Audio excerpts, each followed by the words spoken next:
On this episode of It's Me or the Dog, it's pandemonium at the Spinner household as Victoria takes on Melissa and Jeff's 8 rescue dogs. It was chaos. Oh, that's a little manic, isn't it? Jeff always tries to stop me from bringing home dogs. With the amount of dogs that we have, I think once we got to 4 or 5, it kind of was like, what's one more? I think a lot of the problem does lie in Melissa. Part of loving animals is disciplining them, and right now it's just chaos. Okay. Before she begins training, Victoria will spend the day observing the issues at hand. Could I get through? Come on. All right, Sylvester. Okay. Hi. Hello. How are you? Good. I'm just gonna let you in. They're all friendly, so just come right in. How many of them are there? There's 8. 8. Yeah. Good. Great. When Victoria came to the door, it was, as it usually is when people come to the door, craziness, hectic, barking, happy, jumping. So I think that Victoria got a really good sense of what goes on here. It's okay. Wow. Dogs just kept on coming up to me. Melissa was introducing me to all of them, but it was chaos, so I couldn't really concentrate on who was who, and there's no way I'm going to remember all the names. Let's go inside where Okay. maybe it's a bit calmer so we can chat. Okay, perfect. Okay, Come on, guys. fabulous. Hello, dogs. We have 8 dogs. We have Vinny, Charles, Sylvester, Joey, Bobby, Tony, Donnie, and Jimmy. Victoria Stilwell has spent the day observing the chaos of the Spinner household. Now, she wants to sit down with Jeff and Melissa to sort out their issues. You have 8 dogs, Right. and that's a lot of work for anybody.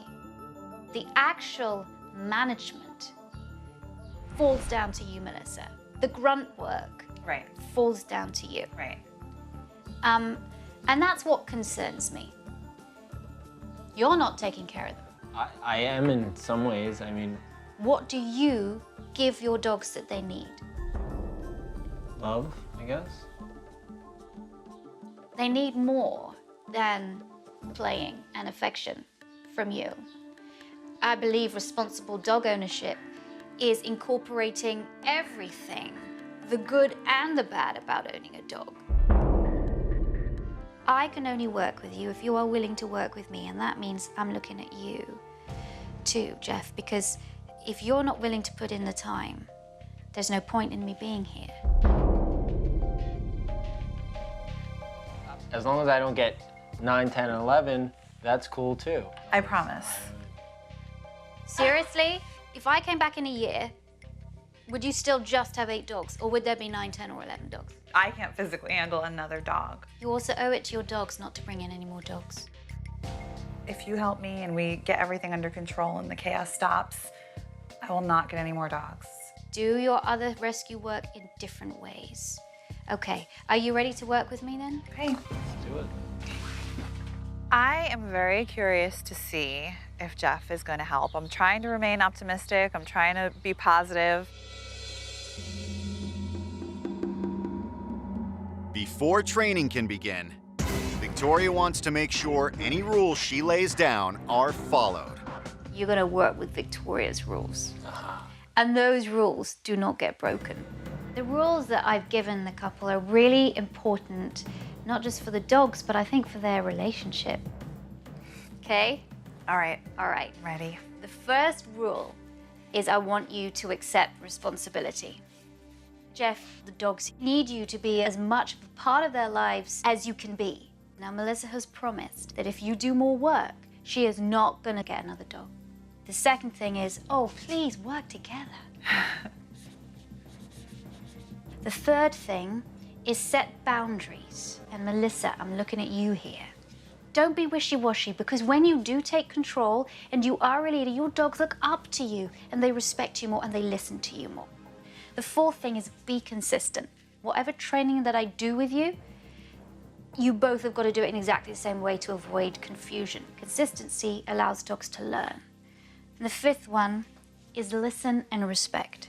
Not just the listening and respect between you two, but you also need to listen to your dogs, because your dogs are communicating things to you and you're not aware of it, and you're not listening to them.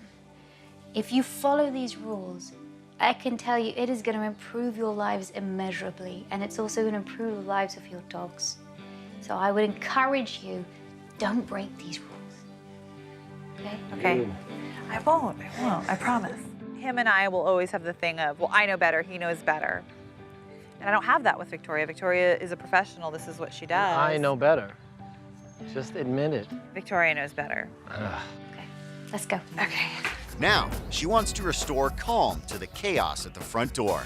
I've noticed that whenever you go to the door, you let your dogs out, there's this massive rumble right in front of the door as all the dogs are trying to get out. It's unbelievable. Can I get through? As part of your gaining control and as part of your new authority, I think you need to now tell them, you calm down.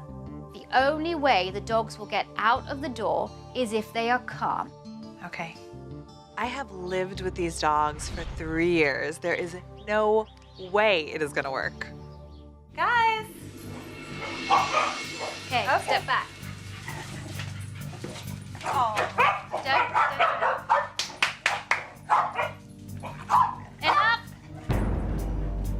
Don't ignore. Turn your back. Ignore.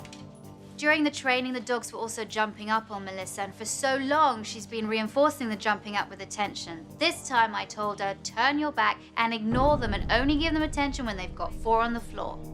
Ignore them. Once the dogs are calm, Victoria slowly opens the door. Back from the door. But every time the dogs react, she shuts it again and waits. Wait. Wait. When the dogs finally settle down, Victoria allows them out. Good. Good. Oh my God. Come. That's kind of unbelievable. Watching Victoria take control of that door and all of those dogs and watching them just back down, I was blown away. What you're doing by opening the door when they're calm, you are reinforcing calm behavior. Right. So soon you're going to have dogs that come up to the door and look at you. Now, Melissa gives it a try. Okay? Don't look at them. Wait for all the dogs to come up. Walk away. Walk back to the door. Stay there. Walk away. I had Melissa walk away from the door a few times because as soon as she'd get to the door, the dogs would squabble and they would get excited and they would bark. As soon as they did that, she walked away. Let them out now. Go. Good.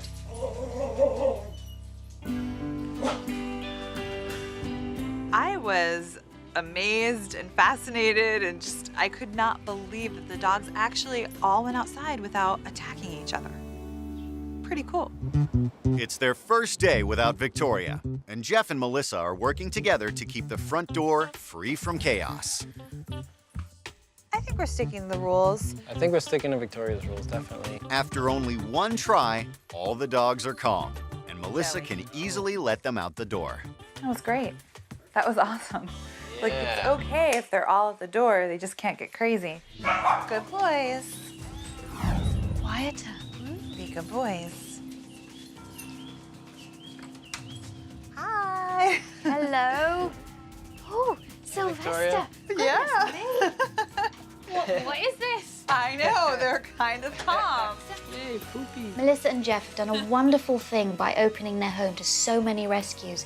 And now that they're working together, they can really enjoy the family they've created.